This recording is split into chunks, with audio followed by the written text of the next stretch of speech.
Sometimes you just don't come through. God, sometimes you just don't come through. You need a woman to get. Michelle and Donna are lesbians and have been going out for 4 months.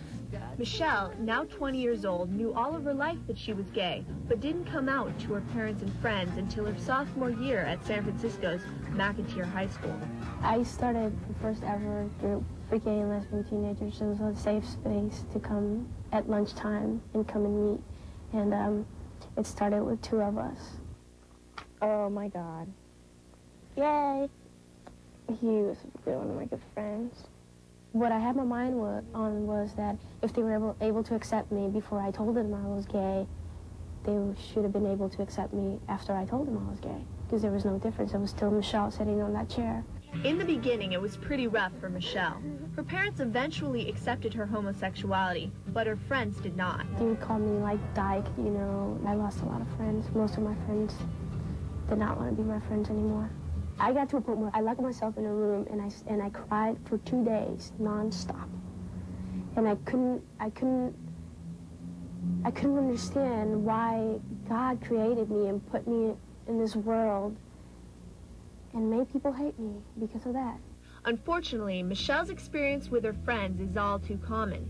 In a study conducted by the National Gay and Lesbian Task Force, almost half of the gay men and 20% of the lesbians surveyed said they were victims of verbal and physical assault when they were in junior high and high school, all because of their sexual orientation. There you go. That is so ugly. Look nice. I just feared my life. That's why I didn't come out. So I didn't come out to like anyone until I was 18. I'm sure it was like that for all of us that were out at school. And it's teenagers are very cruel. We're very, very cruel. Very cruel. And something's got to be done. Something's got to be done because we can't do this to each other. I mean, I think that if I didn't have my poetry, my painting, and everything else, I think I would have killed myself. I love you. I love you very much. It's not always bad. I mean, then after, you know, I met Donna, it's so great. I mean, it's so cool. You actually have somebody to love and care for, and, you know, someone that you want to be with. You know, I want to be with a woman, and I want to be with a girl, and you know, I'm able to do this with Donna. And we're able to hold hands and walk around the street, and we don't even care. There's no world out there. It's just us. It took years before Michelle and Donna felt comfortable with their sexuality. Many teens choose to hide their sexual orientation from their friends and family, which eventually can lead to severe isolation and, for some, suicide. In fact, 30% of teens who kill themselves are gay. Everything I went through, I think the younger you are, please come out. Don't let it destroy you. Because I almost killed myself. I almost gave up on my life, because I couldn't talk to anybody, because there wasn't anybody to listen to me. I mean, this is ridiculous. There are places where you can go and talk. Even if you have a friend, it doesn't matter if you lose your friend, get it out of you. Get it out of you. What is important is to get it out of yourself. Michelle now reaches out to teens through CUAV, Community United Against Violence. As a CUAV volunteer, she goes into classrooms and gives students a chance to talk about homosexuality. They'll ask me, like, oh, how did you feel when you first came out? How did you know that you were gay? Why did you choose to be gay? That's a big one. Everybody thinks this is a choice. I would not choose to get up one day and say, I'm going to be gay today, and I'm going to be called names, and I'm going to be harassed and maybe killed out on the street. You know, it's not a choice. It was not my choice. I woke up one day and I knew who I was, and this is in me. If I could change it, if I had to choose right now between being straight and gay, I think I would be straight, because it's okay to be straight, and you don't get hit in the head because you're straight. But I'm comfortable with who I am, and I'm gonna fight for it.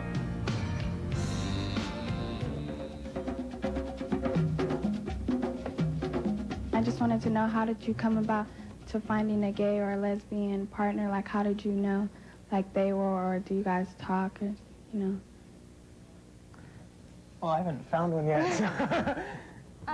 For Do you me, have any ideas? yeah, for me, I've met people over the computer. Not like through computer dating services or anything, just over the modem. I've met them through school, through friends. I mean, it's just like, it's like anybody else. It's like, how do you meet straight people? There are certain things, too, that just like, there are certain people that will wear certain things, like the freedom rings, or a pink triangle, or rainbow, that will kind of, in its own way, announce that they're gay, and you can approach them that way. Hi, Ron, I was wondering, have you lost any friends because of your son? No, not at all. No, What why about would your I? guys' parents? Heavens. If they were the type of people who would be bothered by David, they wouldn't be my friends. Absolutely not. Any of you that want to answer this question, go ahead. Right after you came out, did you have any major problems with friends? No. My experience with friends, I guess I was already associating with people who really wouldn't have a problem with it. If I lost anybody, they weren't really much of a friend in the first place. I've had so many people turn around and come out to me as bisexual or gay or lesbian, and it's really surprising. So no, I've never regretted any of my coming out experiences. Does anybody have a problem with gay people at all? Not to be racist or anything, but I just feel that it's wrong. Like in the Bible, it tell you that it's not right, because God doesn't, you know, He doesn't accept that. So I feel that it's wrong. Okay. That's fine. That's. Yeah, there's so many arguments. Like in that same verse where in Leviticus, I think it's also wrong to eat any shellfish or wear mixed fiber clothes.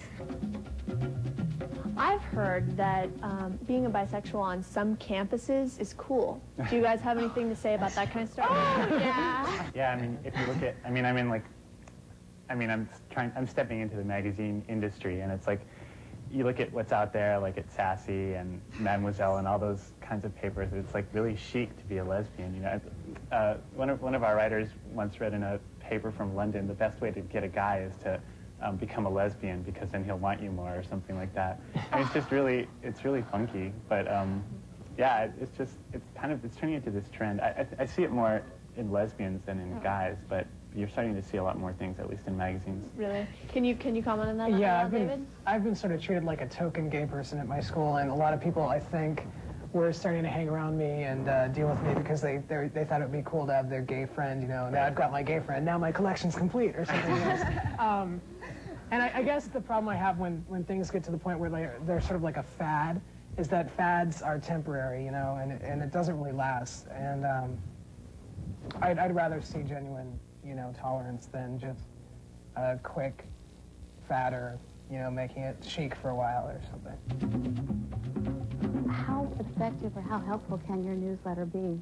It's something, you know, that I wish I had when I was like in high school, and it's something that you can hold, and it's tangible, and you don't have to be out of the closet. Though we encourage it when people feel safe to come out, but it gives you a sense of community that, like, gosh, I'm really not alone, and there's this whole like paper that other people are reading, and there's letters in there, and we have a pen pal section and an advice column and blah blah blah.